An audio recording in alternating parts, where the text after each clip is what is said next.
"Hand me the pen, Valerine, and maybe we'll let you keep the guest house," my brother sneered, sliding the forged transfer papers across the mahogany desk. I looked at the signature they'd already faked, then back at them with a smile that should have terrified them, because they weren't stealing an empty trust. They were trying to rob the bank I secretly owned.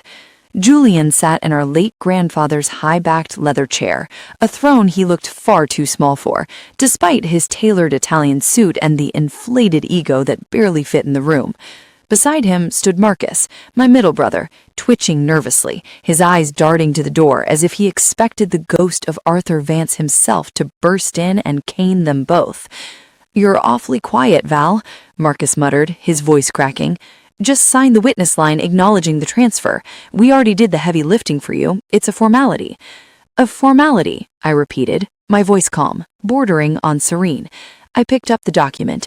It was a transfer order for the entirety of the Vance Family Preservation Fund, a private account grandfather had kept dormant for decades.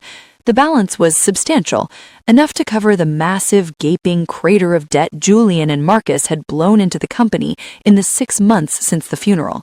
They had forged my signature on the authorization line. It was a decent forgery, I'll give them that. They had practiced. But looking at the loop of the V, I realized they had forged the signature of the girl they thought I was. Valerine the mouse, Valerine the extra, Valerine the mistake. They didn't know Valerine the CEO. "You know," I said, leaning back in the guest chair, not reaching for the pen, "Grandfather always said that greed makes men blind, but I never thought it would make you this stupid." Julian's face went crimson. "Watch your tone, you little leech. We are saving this family. We are the heads of Vance Corp. You are a beneficiary of our charity. Now sign, or I swear to God I will have security throw you out on the street before dinner." I let out a low laugh. It felt good. It felt like 10 years of silence finally breaking. "You can't throw me out, Julian, and you definitely can't cash this." I tapped the paper, "because you didn't check who owns the bank."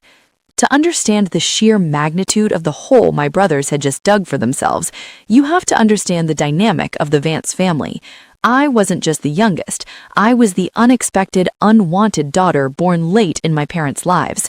Julian and Marcus were the golden boys, the heirs apparent. They were groomed for boarding schools, rugby teams, and boardrooms. They were loud, charismatic, and aggressively mediocre. I, on the other hand, was invisible.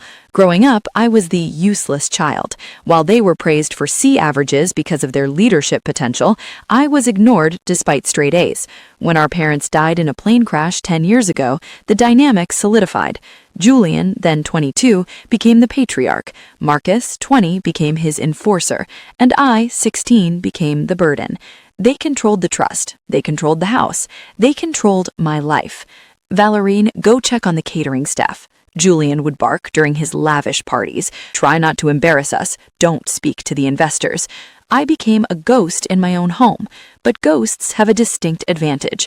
Nobody pays attention to them. They speak freely around ghosts. They leave documents out in front of ghosts. They type passwords while ghosts are pouring their coffee. But the one person who saw me was grandfather. Arthur Vance was a titan of industry. He built Vance Corp from a single shipping container into a global logistics and real estate empire. He was ruthless, terrifying, and brilliant, and he hated incompetence. About 5 years ago, after a particularly humiliating dinner where Julian had drunkenly mocked my community college degree, the only one they would pay for, grandfather found me crying in the library. He didn't offer me a tissue. He offered me a job. "Stop sniveling," he had grumbled, leaning on his cane. "Tears are a waste of hydration. Your brothers are idiots. The world is full of idiots. The question is, are you one of them?" "No, grandfather," I had whispered. "Prove it. Meet me here every night at 2 a.m. If you are late once, the offer is rescinded." For 4 years, while my brothers were out partying, crashing Ferraris, and charming the tabloids, I was in that library. Grandfather didn't teach me how to be a socialite. He taught me forensic accounting. He taught me corporate law.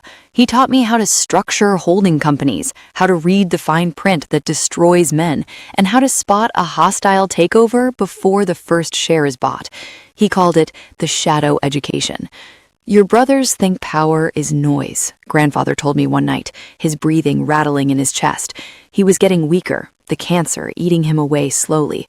They think power is shouting at subordinates and buying things they can't afford. Power is silence, Valorine. Power is leverage. As his health declined, the brothers circled like vultures. They visited him only to ask about the will, about when they would get the keys to the kingdom. They brought lawyers he despised. They tried to get him to sign power of attorney over to them. He played the part of the senile old man perfectly. He drooled a little, he forgot their names, he let them think his mind was gone. But at night, with me, he was sharp as a razor. The company is rot, he told me 6 months before he died. Middle management is corrupt. The debt-to-equity ratio is spiraling. And your brothers, they will strip the copper from the walls to pay for their escorts. I cannot let Vance Corp die with me. It is my legacy. What are you going to do? I asked, adjusting his IV drip. He looked at me, his eyes burning with a final, desperate intensity. I'm going to kill it, and you are going to be the phoenix. We spent the final months executing a maneuver so complex, so legally dense, that my brother's flashy, overpaid lawyers never stood a chance of noticing it. We created a new entity, Vance Holdings Global. Grandfather slowly, quietly transferred the ownership of the intellectual property, the real estate assets, the shipping fleets, and the family trusts into this new holding company. What was left in Vance Corp, the entity my brothers were set to inherit, was essentially an operating shell. It had the name, it had the employees, and it had the debts. But it leased the buildings from Vance Holdings. It licensed the brand name from Vance Holdings. It rented the trucks from Vance Holdings. And the sole shareholder of Vance Holdings Global? Me. But there was a stipulation. The transfer wouldn't be public until 6 months after his death. He wanted them to show their true colors. He wanted the world to see them fail before I took the reins. He wanted the test. When Grandfather died, the funeral was a spectacle. Julian gave a eulogy that was mostly about himself. Marcus hit on the funeral director. I stood in the back, wearing black, silent. The will reading was short. The brothers inherited Vance Corp and the Vance estate. I received a modest living stipend and the personal contents of the library. Julian laughed in my face. Books? He left you books? Well, I guess that's fitting for a nerd. Don't worry, Val. We'll let you live in the guest house. We might need a maid. They moved into the main suite that night. They started renovations the next day. For 6 months, I watched them destroy everything. They fired the competent CFO because he told them no. They hired their fraternity brothers as consultants. They raided the corporate accounts to fund business trips to Ibiza and Macau. The stock price of Vance Corp plummeted. The board of directors was screaming. Vendors weren't getting paid. And then the liquidity crisis hit. They had tapped out the lines of credit. They had mortgaged their personal assets. They were staring down the barrel of a federal investigation for trading while insolvent. That's when they remembered the Preservation Fund.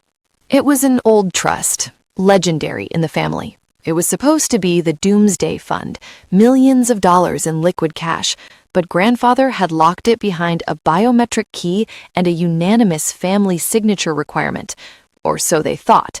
That brings us back to the mahogany desk. The smell of Julian's sweat was cutting through his cologne. "Stop stalling," Julian hissed, slamming his hand on the desk. "You think you're clever? You're nothing. You've lived off us for 10 years. This money is ours by right. Grandfather was senile when he made these rules. We are the company." "Julian," I said softly, "look at the papers." "I am looking at them." "No, look at the beneficiary line of the transfer target." He scowled and looked down at the paper. "It goes to the Cayman account, our account. And look at the source, the Vance Family Preservation Fund. So what? Grandfather dissolved that fund 3 weeks before he died," I said. The room went dead silent. The ticking of the grandfather clock in the corner sounded like gunshots. Marcus spoke first, his voice trembling. "What? No, the balance.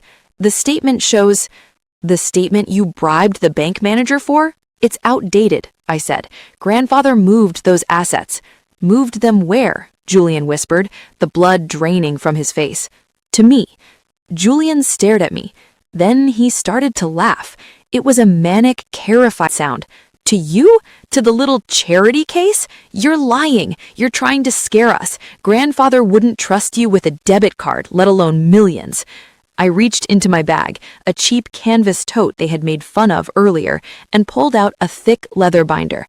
I dropped it on the desk with a heavy thud. Open it. Julian's hands shook as he opened the binder. These are incorporation documents, he muttered. He flipped the page. Vance Holdings Global? He flipped another. His eyes widened. He flipped faster, tearing a page in his haste.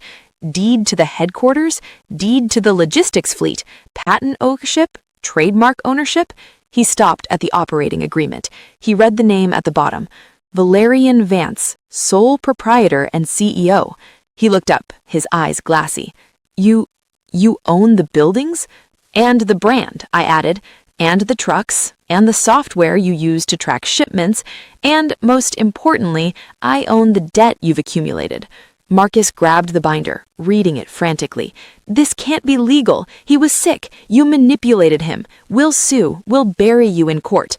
You can try, I said, standing up, but you used company funds to pay for your lawyers, didn't you? And since Vance Corp is currently in breach of contract for failure to pay rent to Vance Holdings for the last 5 months, I'm afraid I'm going to have to freeze your assets. You can't do that, Julian screamed, standing up. I am the CEO of Vance Corp. You are the CEO of a shell company that is currently defaulting on its primary lease, I corrected him. And actually, according to the clause in your operating contract regarding gross negligence and criminal activity, the parent company has the right to dissolve the board. I pointed to the forged document on the desk. And attempting to forge a signature to access a closed trust, that is a felony, Julian. That is criminal activity. Julian looked at the paper. He looked at his own handwriting where he had signed my name. He realized with dawning horror that he had just handed me the murder weapon. Valerian, Julian's voice changed instantly. It went from commanding to wheedling. The bully vanished, replaced by the beggar. Val, listen, we're family, we're blood. You wouldn't ruin your own brothers over a misunderstanding. A misunderstanding? I raised an eyebrow. You just threatened to throw me on the street. You've treated me like a servant in my own home for a decade. You stole from the company grandfather built with his bare hands. We were stressed, Marcus pleaded, coming around the desk to try and grab my hand. I stepped back sharply. We made mistakes. We can fix it. We can run it together, the three of us, like grandfather wanted. Grandfather wanted you gone, I said coldly. He watched you. He saw you for what you are. Parasites. I pulled my phone out. I have the forensic audit of your spending over the last 6 months. The escorts, the gambling, the cars. It's all here. I also have a recording of this conversation, starting from when you handed me the pen and admitted to the forgery. Julian collapsed into the chair. My chair. What do you want? I want you out. Out of the room, out of the house, out of the company, out of the state, preferably. This is our house. Actually, I smiled, Vance Holdings owns the estate. You've been living in corporate housing, and your employment is terminated effective immediately, which means your housing privileges are revoked. I checked my watch. Security is on the way up. Mr. Sterling, grandfather's actual lawyer, is with them. He has the eviction notices and the termination papers. You witch! Julian lunged across the desk. He didn't make it. The door burst open. 2 large men in dark suits stepped in, followed by Mr. Sterling, a silver-haired shark of a man who had been my only other ally during the dark years. Mr. Vance, Sterling said smoothly, stepping between me and Julian, I advise you to sit down. The police are currently waiting in the lobby. Miss Vance has graciously offered to decline pressing charges for the forgery if you sign the voluntary resignation and non-disclosure agreements immediately. If you touch her, however, I believe the deal is off. Julian froze. He looked at the security guards. He looked at the forged paper. He looked at me. For the first time in his life, he saw me. He didn't see the little sister. He saw the person who held the axe. You planned this, he whispered. You watched us drown and you did nothing. I threw you a rope, I said. Grandfather gave you 6 months to prove you were competent, to prove you were decent men. If you had run the company well, if you had treated me with an ounce of respect, I would have stayed in the shadows. I would have let you be the face of the empire while I managed the assets. You would have been rich and famous. I leaned in close, my voice dropping to a whisper. But you're not decent men. You're greedy children, and recess is over. I picked up the forged document and the fancy fountain pen Julian had thrown at me. Sign the resignation, Julian, or I call the police upstairs. He signed. His hand shook so badly he tore the paper, but he signed. Marcus signed weeping, begging me to let him keep his Porsche. I didn't. It was company property. 10 minutes later, I watched from the balcony as security escorted them out of the front doors. They had 2 suitcases each, no black cars waiting for them. They had to call an Uber. I walked back to the desk. I sat in the high-backed leather chair. It was big, yes, but it felt right. Mr. Sterling poured 2 glasses of scotch, grandfather's private reserve. He handed one to me. "To Arthur," he said. "To the Phoenix," I replied. The next morning, the restructuring of Vance Corp was announced. The stock price jumped 15% on the news that the Playboy brothers were out, and a mysterious internal stakeholder had taken control. It's been 3 months since that day. Julian and Marcus are currently living in a 2-bedroom apartment across town. They tried to sue, but no lawyer would take the case once they saw the documentation grandfather and I had prepared. They are drowning in personal debt because I refused to cover the credit cards they ran up. Last I heard, Julian is trying to become a crypto influencer, and Marcus is working as a bartender at a club he used to get VIP service at. They text me sometimes, asking for money, asking for forgiveness, asking how I could do this to family. I never reply. I'm too busy running the empire they thought they could steal, and every time I sign a document with my real signature, I take a moment to appreciate the weight of the pen. Grandfather was right. The best revenge isn't screaming. It's not fighting. It's owning the bank.